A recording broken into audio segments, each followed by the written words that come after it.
In the last couple of videos, we looked at various techniques that we could use to kind of smooth the skin out. What we want to do in this video is not so much correct problems within the image, but rather create a particular look or style for the image. It's really popular to create an image that has this high key look to it, where the model almost has porcelain skin.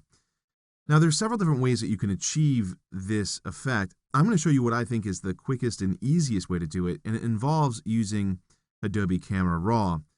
Now, it doesn't necessarily mean that you need to be working with a file in the RAW format. You can be working with a JPEG, a TIFF, a PSD file. You just need to open that file in RAW to get access to those controls that are available inside of Camera Raw. So with that being said, you'll notice I'm inside of Adobe Bridge. I'm just going to right-click or control-click on this image, and in the contextual menu, I can choose Open in Camera Raw, and the image will do just that. So what we want to do here, like I said, is create this high-key look. We want her skin to be really kind of like that stark white. Now, in order for us to do that, we're going to come over to the HSL Grayscale panel. And it has three panels inside of it: hue, saturation, and luminance. Now, you may think that you're going to convert this to grayscale, but you're not. What you're going to do is come over to the saturation tab. And inside the saturation tab, you'll notice that we have a slider for oranges. Now, you may or may not know this, but people, regardless of their nationality, regardless of their race, have oranges within their skin. And if we desaturate the oranges, we're going to get closer to that white skin look.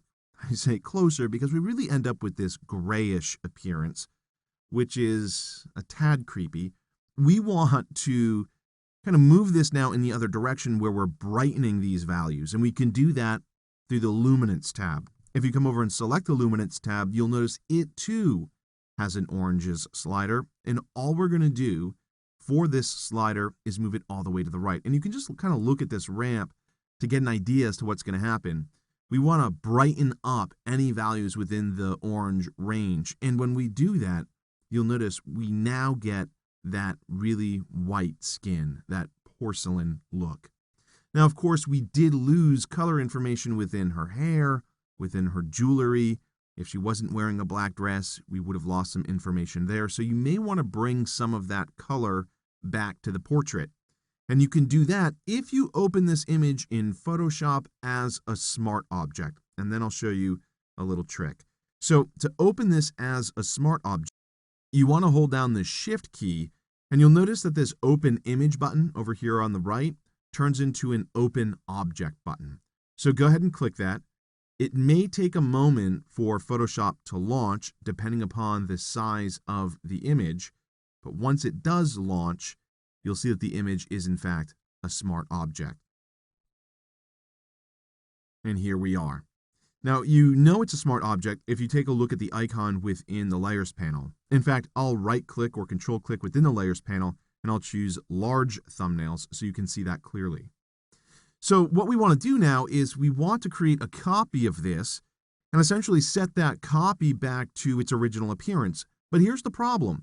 If we duplicate this layer and double-click on the smart object, both layers contain the same smart object. So you'll be changing the information on both layers, and that's not what you want to do. So to do that, what you want to do is right-click or control-click on the layer, not the thumbnail, but the layer, and in the contextual menu, you can choose New Smart Object via Copy, which means you're going to be creating another smart object, a different smart object, but it's going to copy the information from this smart object, but there'll be two separate objects. So go ahead and select that command. You get the new layer. Now you can double click. This will bring you back to Camera Raw. Here inside of Camera Raw, in the top right-hand corner of this panel, you can simply choose Camera Raw Defaults, and you'll notice we get all the color back within the image. Then you can come over and click OK. Once you're returned back to Photoshop, you'll notice that we have two layers. Here within the layers, we have one with color and one without. So with the layer that has the color information, you want to hold down the Option key on the Mac, Alt on Windows, and click the Add Layer Mask button. And of course, that will hide all the information on that layer.